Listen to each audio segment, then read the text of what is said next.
Atentos saludos amigos de Voces Milano.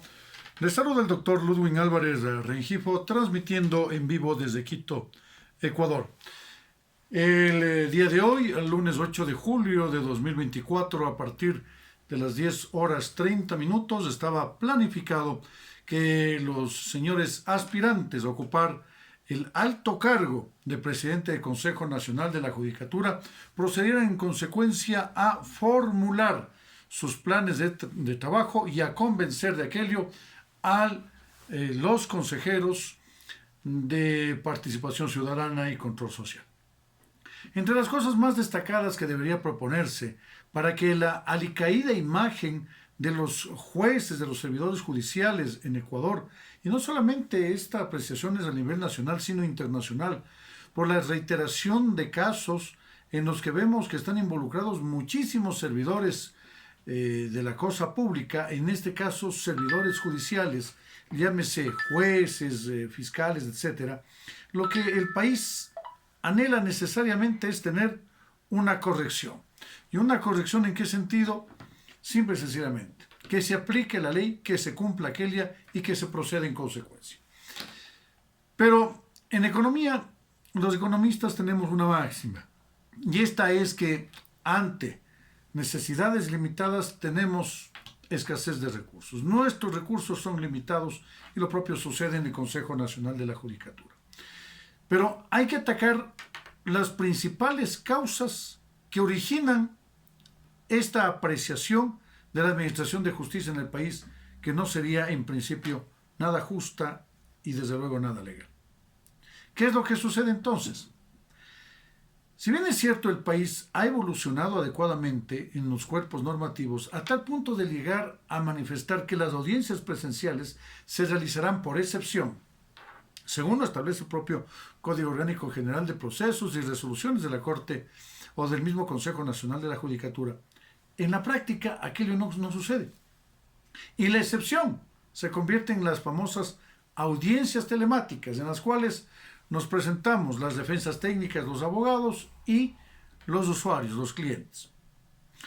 Pero más allá de aquello, es importante destacar, tomar en consideración, y esto es fundamental, que este es un foco para que la corrupción siga pululando en la administración de justicia. ¿Por qué?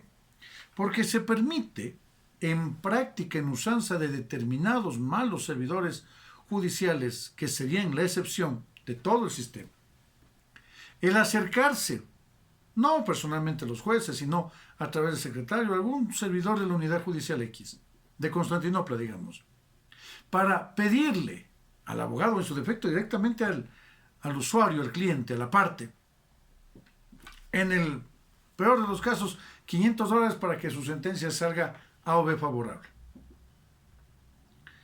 Y vemos que lamentablemente las sentencias en Ecuador, porque usted puede ser el mejor abogado penalista, el mejor litigante civilista, laboralista, administrativista, etc. El gravísimo problema es que por más excelente abogado que usted sea, si es que no paga, en la corte, en el tribunal de Constantinopla, la sentencia no saldrá sino de conformidad a quien ha pagado. Y eso no está bien, por supuesto. Eso es corrupción. ¿Cómo se puede solventar esto en primera instancia? Cortando de entrada, es decir, vamos a audiencias telemáticas obligatorias y excepcionalmente las físicas cuando el juez necesite formarse un criterio, por ejemplo, en lo concerniente a la comparecencia de los testigos, de los peritos, etc. Pero ya cuando sea casos in extremis y debidamente fundamentada la resolución del juzgador. Por un lado. Otro de los problemas que atañen a la administración de justicia son las famosas copias certificadas.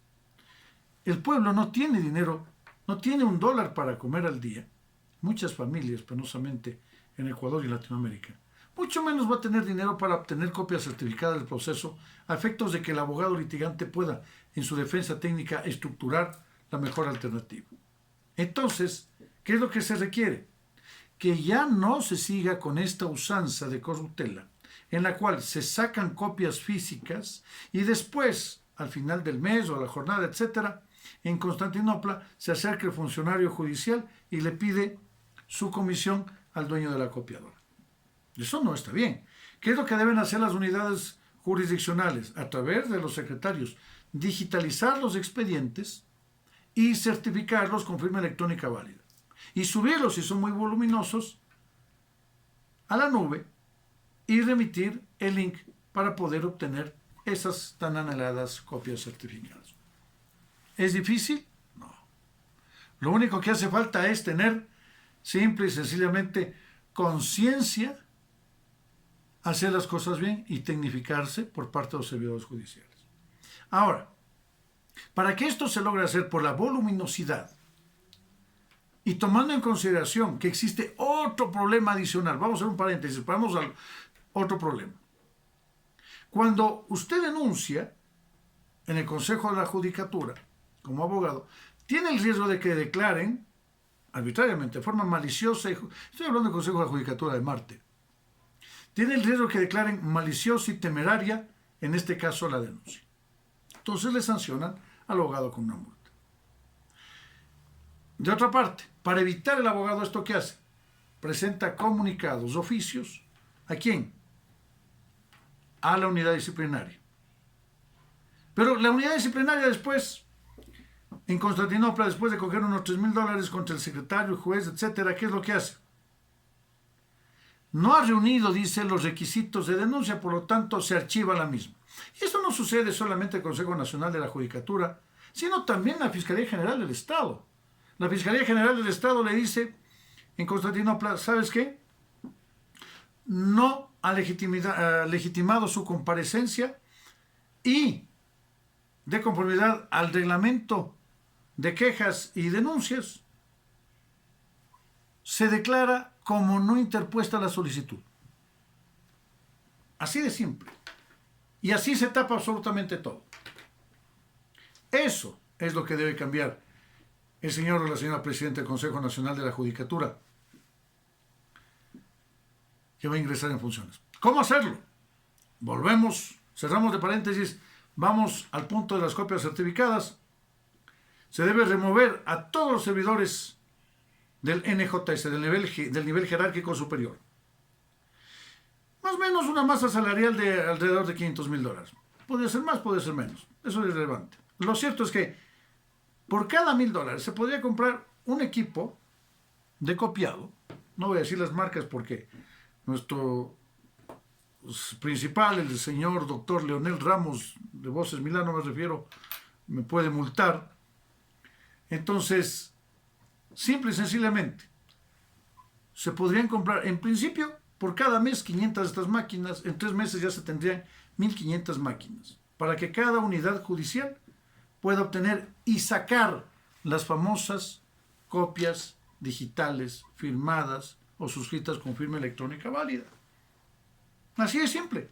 Ahora, como no existen los recursos necesarios, pues bueno, hagamos convenio de prácticas, no pasantías, prácticas, porque las pasantías se pagan, de prácticas con los estudiantes de primero, segundo semestre de todas las universidades del país, no solamente las privadas, sino todas, no solo la Centenaria Universidad Central, todas, para que todos estudiantes, ojo, donde se ha prohibido a los practicantes que se les requiera que pasen café, que compren tabacos, que vayan a hacer depósitos, no, van es a coadyuvar con la Administración de Justicia a digitalizar los expedientes.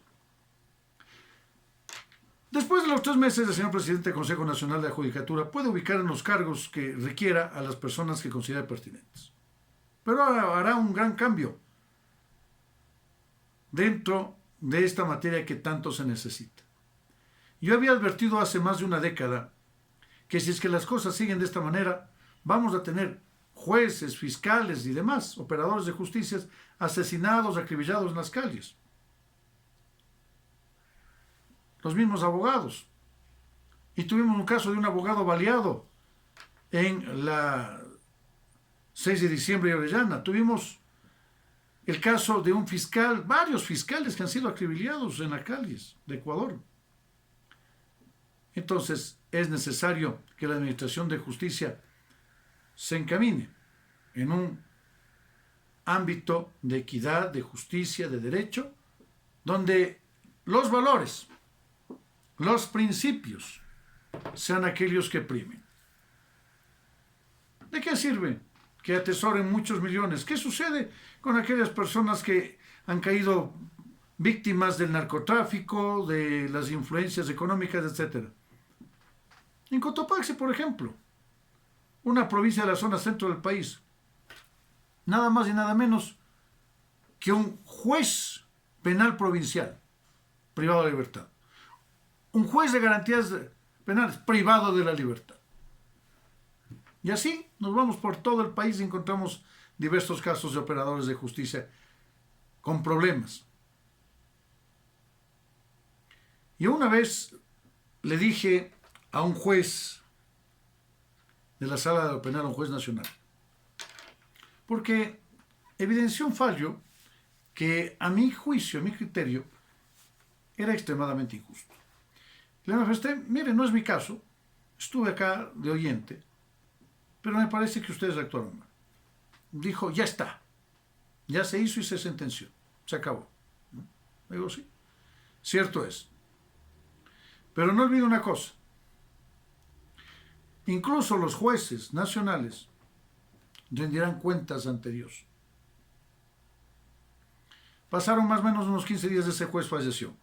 ¿Por qué? No lo sé. Pero de seguro se acordó de mis palabras cuando se reunió con el Creador. Amigos de Voces Milano, soy el doctor Ludwig Álvarez Rengifo, les envío un fuerte abrazo y mi sentida consideración a ustedes que están fuera del territorio patrio. Muchas gracias.